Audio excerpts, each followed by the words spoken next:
Komanso ndaona UDF ali kompano. Andu kunja kusaku kondwa ngakhale pang'ono. Iya, verani. Saku kondwa ndikunena kuti kugawikana kumene kulimo mu chipani cha DPP. Your Excellency, you as president of the party, muntu amene mumakhulupirira kuti mumasunga mwana aliyense muno Malawi, take the leadership to ensure that there is unity in DPP.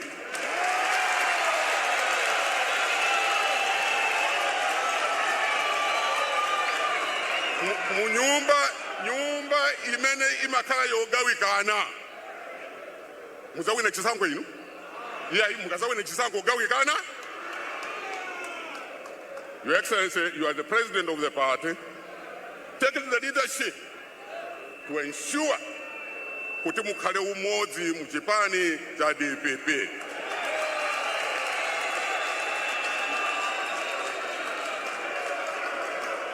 The good news ndiye kuti kuma branchi kuli bwino, kuma area kuli chani kuli bwino, ku constituency kuli chani kuli bwino, ku district kuli chani kuli bwino. Vuto ndi kuntundako.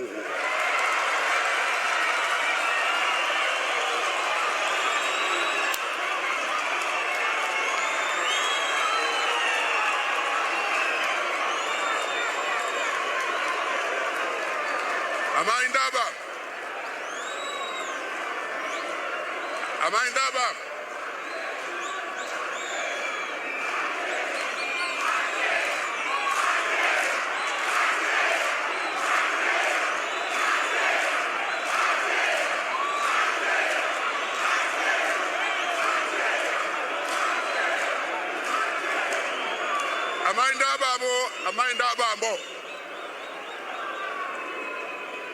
Ine sinimanena mopyatira ya.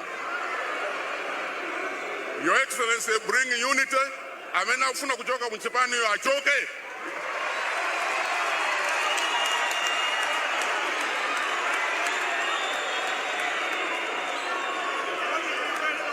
Koma ine ndikunena zimenezi ine sino wa DPP ya. Tunapangira kuti chida cha bambo ndiye chimatani. Chida cha bambo jisi kuti mutu kunyenga kamozi komwe kufoka kunyenga ndikukoza ndikuzanyengaso iniyo amuna nomukhoza kwa apasa mankhwala amene kuti amwe apange zimenezo ni mapasa sopana ndikati ndisapase ne ndizapangira anthu nyumba mwanga zimene ndeti lawo iseni feso jalawo ameneyo sekeyo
kuzungumza sayansi ukilenga na wale kiambo kwa tendere amenitimakaana na tendere ndivyo tungenaiyonse imedei pakati bantu kama mzungu na bala kwa dake bado muone kutubali kule wa mkuru muone kutubali kule wa mkuru angona alipano komanso atonga ya kwenda usiana siara